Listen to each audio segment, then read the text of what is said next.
so much. This is a privilege. Please don't expect rocket science from me. I'm just a person just like you.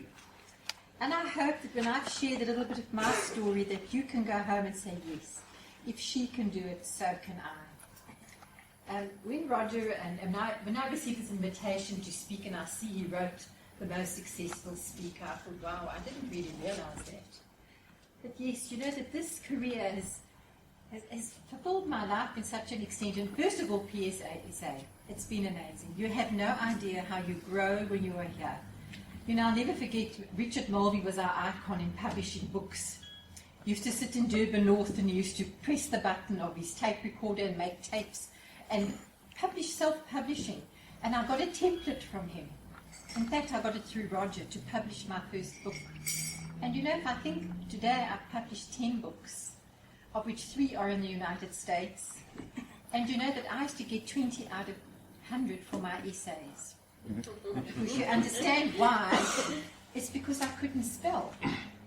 And then I would go sit under my peach tree of my mom. I lived in a little small town called Clarksdorp, and I would sit under the peach tree and write the most beautiful essay and wait for my teacher to get the marks, and you know, 80%, 70%. And mine will be at the bottom. I wish I can get hold of her now. How did I do it? Well, first of all, I'm a Boer girl. I went to Potch University. My mother sent me to either get a husband or an education, so I got both. So when I came back, I married a pharmacist, and of course, I was a qualified teacher, but I worked behind the counter in radio in the pharmacy. And I used to sell cosmetics. I loved it. Then I eventually realized, but you know, I was quite a hippie, silent generation, you know. It's now 15 years ago since Roger and I were 100 together. But anyway, so my hair was, it was red and it was green. Then I began to realize, well, you know, somewhere along the line, there's something wrong, these colors don't gel. And I went over to America, and I was the first person in the country to become an image consultant. And all I did was color coding. And I had women come in and out of my little house. And eventually I opened a business in Umhlanga. Had to fight with this man to give me a lease because I was a woman in my name. And the rest was history. Life was very good to me. Within 3 months, I moved to bigger premises because it was the hub. It was the best thing to do, was people wanted to look good. And I moved to bigger premises, which is today the Protea Hotel in Umhlanga. And I had 17 staff. And we made people over. So what happened, people used to invite me and say, well, come and speak to us about what you do. And that's how my business started. But the success, I believe, of my business is, it's because I'm passionate about what I do. And I truly walk the talk. I truly am not a fake. I love what I do. My friends, when they come and have lunch with me once a year, I cook for them, they all put lipstick on. They all watch their P's and Q's at the table because I'll check them out. You see, if you can have something that you really love, and I've got a story to tell. You know, when you think about your days at school, what was your favorite day, your favorite time of the day? I'm going to remind you. Just before the bell went, what did you do? Teacher told a story. Do you remember? She told that story. And you know what? You have a story to tell.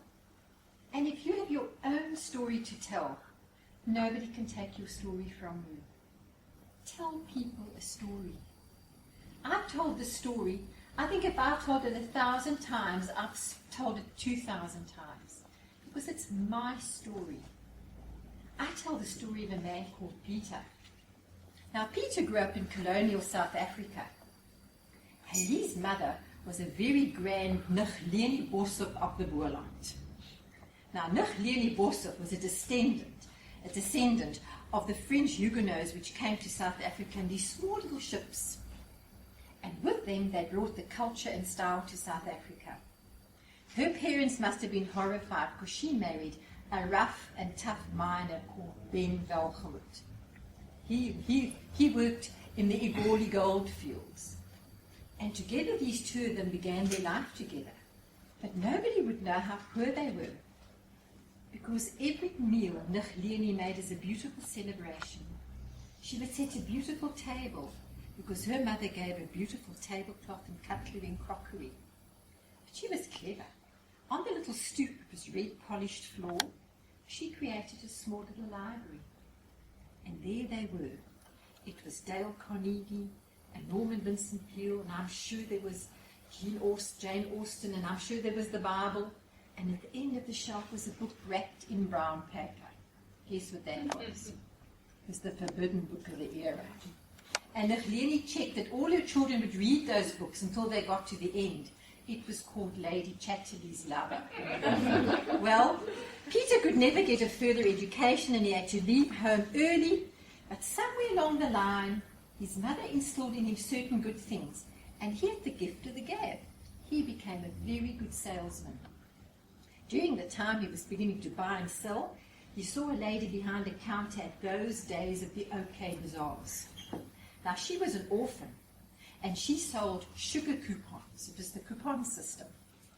And he saved up enough courage and money to ask her to the first dance, and the two were smitten, and him 19 and she 18, and they got married. And the two of them began their fortune together. What happened next is Peter became the biggest scrap metal dealer in South Africa. He became a very wealthy man. Now the girls will tell me, because you know my niche market is women. I love speaking to women.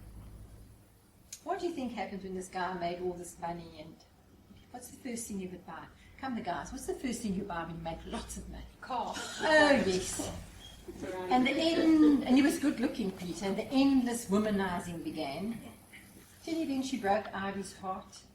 She died untimelessly, and he lost his fortune. So listen guys, remember, if you leave the wife of your youth, you'll die in poverty. That's Proverbs. And he did. He lived in poverty. Then she landed up in an old age home here in Tuinsig, in Cowie Road, we used to be. And you know what? With his meagre state pension, he could afford twice a month to take the minor bus into Durban. And across the road of the House of Coffees in Smith Street was the Central Library. So Peter would go and get some newspapers, he would get some books, and then he'd have money to have one cup of coffee at the House of Coffees. And that was his outing once every 2 weeks. And eventually, Peter landed up in the Frail Care Centre with advanced cancer. And the people at the House of Coffees began to miss him, because he was no longer coming around. And when they heard of his ill fate one Friday afternoon, they closed the door of the House of Coffees at 3 o'clock with a board that hung outside that said, "Closed early. Gone to Peter the gentleman to take him some coffee." And off this combi went to the Tuinsig old age home. And truly, they did serve him his last cup of coffee, because the next day Peter died. Now Peter was my father, because I heard this story being told one day at a dinner table, and I said, but that was my dad they were talking about. And I began to think, what was it about my dad that people honoured him when he had lots of money, because they did, but what was it about him that they wanted to do this for him when he had no money? And I began to think, you know, that my father was a gentleman. He walked up straight. If you wanted to feel good the day, you'll be with him, because he would encourage you. Even in his poor state, his shoes would shine. He would walk tall. He showed no respect of other people. He respected everybody. And I based my principles of life on my dad's principles. Because I often say, what kind of legacy are you going to leave? So tell your own story. So that's really where my career began. And I began to think, you know, that they say you've got a theatre in your mind. You know, when you wake up in the morning, in your mind it's a theatre. And why don't you decide on that particular day to become the star performer of that day? If you want to be a speaker, and you want to make an impact on other people's lives, you have to be able to get the Academy Award for that. Because unless you've made a difference and imparted a nugget of gold to somebody's life, your day would not be worthwhile. As an image consultant, we work a lot with verbal and non-verbal communication. 55% is how you look and your body language, and 38% is the tone of your voice. So we don't say, how's it doing? And only 7% are the words that you say. So if you have the privilege of the podium, the privilege of the platform, my best friend used to say that God should have made 11 commandments. And the 11th one should have read, thou shalt not bore thy neighbor. So if you have the privilege of the platform, and only 7% of the words that accounts for the entire person of you, the words that you have to speak have to be something that takes home, that goes into a person's heart. My niche market is women, and I believe that emotions are the mother tongue of all women. So unless you can connect with people emotionally, and unless you can connect with them in such a way that they can think, wow, that's really true. So your first lesson, I believe that I've learned, in my very simple, humble way, is yes, and I agree with my two predecessor speakers. Speak anywhere. Speak. I never knew I could be a speaker. First of all, English not being my first language. And I used to speak too fast. But I began to realize, and I began to look, like Chantal was saying, the third section, that you actually connect with your audience. I began to see, that woman, she's really hurt today. Perhaps I can say something that will make her feel better. Perhaps I can connect with you. Do you have good manners? Maybe you could think about it. So if you are going to be a speaker, it's definitely not about you. When last have you written down a little dream? When last have you written down what you really want to do? When last have you written down what you want to share? Not what other people want. When last have you done that? You see, this is a journey. Not an easy journey always. If you have to do this as for earning your keep, your bread, it's a tough industry to be in. It's tough. And you know what? I love it because I live this thing, and I think how, I try and work it out. I'm married to a German. You know about Germans, don't you? Very unromantic. So I try and work it out. But I did my presentation, and the woman got up, and I really did get a standing ovation. And as I walked out, the CEO was there. He said to me, who are you? He said, if you've done this for these women, you've got to come and do something for my business. Well, he gave me the hugest training job I've ever done. I was out of my league. But you know what I did? I think I phoned Roger and said I needed an actress. I needed because when he listened to me, when I spoke to him, because he met me for coffee, I didn't have a notebook or anything. I was so caught off guard. But you know that I learned to make note of what the other person wanted. And as soon as he left, I grabbed a pencil and a pen and I wrote in exactly what he wanted. Because you see, if you get a brief and you get told to do something, you deliver what is you're asked to do. It's not what you want to do, it's what your client wants. And I wrote him a proposal, 8 pages. I never slept for the weekend. And I presented it. The Tuesday, the check was in the bank. Never in my life have I encountered anything like that. But that's this industry. You see, so I never went thinking that I would get a training job. But I got the training job because I did a good talk. And my talk was good because it was something that I knew about. My talk was good because I loved doing this talk. And I knew the woman would connect with me. Because when you think about it, let's be honest, life's tough. You actually don't know about the other person. Do you really know?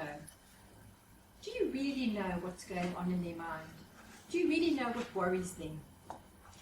But if you can actually connect with them on their emotions and leave a little nugget of gold, you would find that you will become a successful speaker. And then, like Chantal was saying, connect with people, collaborate.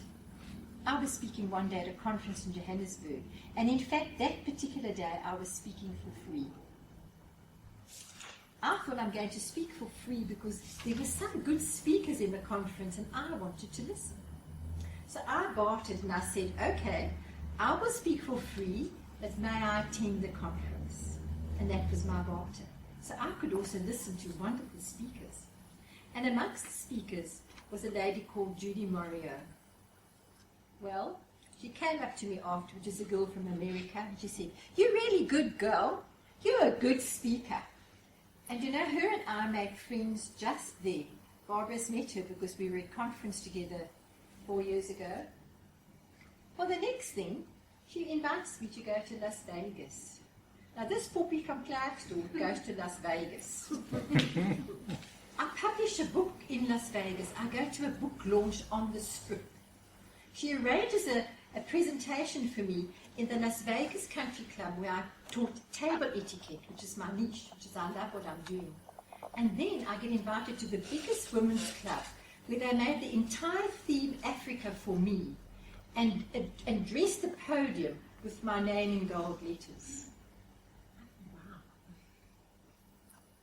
Collaborate.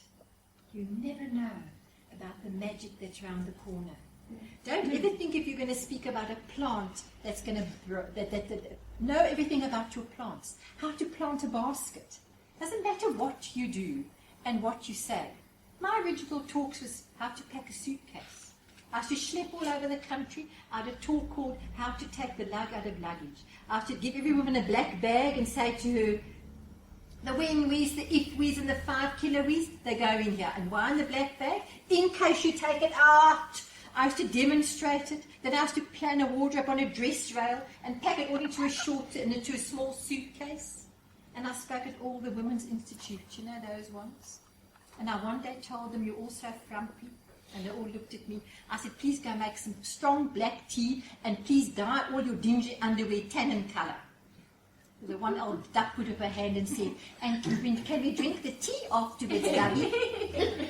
I've done it all. Women's institutes, church clubs, camp clubs, whatever you can talk about. But you know what happens? That I get to a talk and somebody says, "I heard you talk there," or "I heard you talk there." Never, ever underestimate where you're going to talk. Learn everything you can about your topic. Be sincere. Look better dressed than the audience.